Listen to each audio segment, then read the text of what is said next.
Welcome back to Apex Sci-Fi. In the grand hierarchy of the cosmos, most intelligent life followed a path of purity.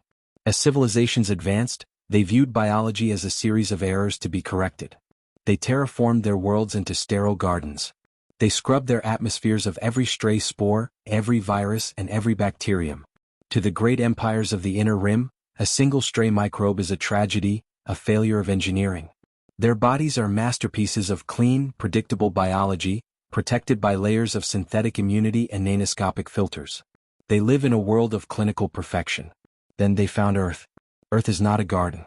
It is a biological battlefield. It is a world where every cubic centimeter of air, water, and soil is saturated with trillions of microscopic organisms fighting for survival.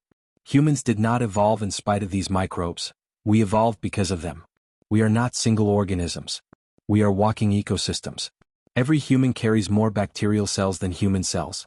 We are a swirling soup of staph, strep, E. coli, and thousands of viruses that have spent millions of years trying to kill us and failing.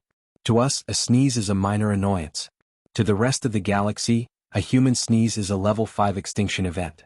This is the story of why the most advanced army in the sector lost a war without a single shot being fired.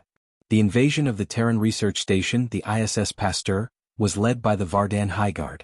The Vardan are a species of extreme elegance and fragile beauty. They consider themselves the pinnacle of evolution because they have purged all biological noise from their systems. Their armor is airtight, their ships are vacuum-sealed, and their history is a million years of perfect health. When the Vardan boarding party breached the Pasteur, they moved with the confidence of gods. They wore translucent containment suits that allowed them to see the primitive humans they were about to enslave. Their mission was to seize the humans' biological data. They believed the humans were working on terrifying bioweapons because the station was filled with what the Vardan sensors identified as toxic clouds of organic matter. Commander Valis of the Highguard stepped into the station's main cafeteria. He saw a dozen humans sitting around a table, eating. They were not wearing suits. They were laughing, talking, and occasionally coughing into their hands. To Valis's sensors, the room was a nightmare. The air was thick with skin flakes, saliva droplets, and millions of active, hungry microbes. Do not damage the specimens, Valis ordered his troops through their secure comms. We must study how they survive in such a filthy environment. It must be some form of advanced internal shielding. The conflict began when a human scientist, startled by the sudden appearance of armored aliens, dropped a glass of orange juice. The glass shattered. A Vardan soldier moved forward to restrain the human, but in the scuffle, the human's fingernail grazed the soldier's suit. It was a microscopic tear, less than a millimeter wide. In a sterile world, that tear was a death sentence. The pressurized air of the Vardan suit pulled in a tiny invisible puff of human environment. A few thousand common skin bacteria and perhaps a single dormant cold virus entered the suit. Within 3 minutes, the soldier began to shake.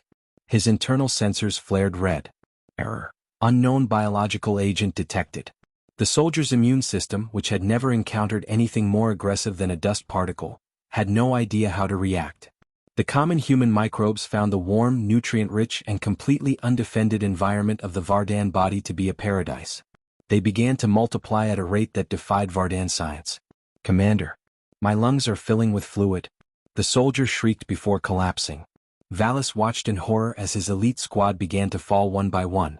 Another soldier's visor seal failed due to the high humidity of the human station. He lasted 60 seconds before his nervous system was overwhelmed by the toxic scent of human sweat and old coffee. The humans stood there, completely unbothered. To them the air was just air. To the Vardan the humans were walking chimneys of poison. Every time a human spoke they launched a million microscopic assassins. Every time they shook a hand they transferred a biological army. The humans are not using weapons. Valis screamed into his transmitter. They are the weapon. The entire station is a death trap. Retreat. Immediately. But it was too late. The microbes had already hitched a ride on the outside of their suits. When the Vardan shuttle docked back with the mothership, the human plague followed. It wasn't an engineered virus. It wasn't a calculated attack. It was just the common flu, a bit of mold from the vents and the natural flora of the human gut. To the Vardan it was the end of their world. Their mothership, a vessel that cost the GDP of 10 star systems, became a ghost ship within a week. The Highguard, the greatest warriors in the sector, were defeated by the same things humans wash off their hands with a bit of soap. The Galactic Union immediately placed the entire Sol system under a permanent biological quarantine. They realized that humans are the ultimate apex predators not because of our strength or our ships, but because we are the only species that can survive ourselves. We are the only beings in the galaxy that can walk through a field of fire and come out with nothing but a runny nose, while the rest of the universe would turn to dust. Today, when humans travel to alien stations, they are required to wear heavy, pressurized encounter suits. The aliens tell us it is for our safety. But we know the truth. They aren't trying to keep the space out. They are desperately trying to keep us in. They are terrified that a single human hair, or a single drop of human saliva, could bring down an empire. In the Great Library of the Vardan, the human entry has been changed. It no longer lists our height, our weight, or our technology. It simply displays a red warning symbol and a single sentence. Do not touch. Do not breathe their air.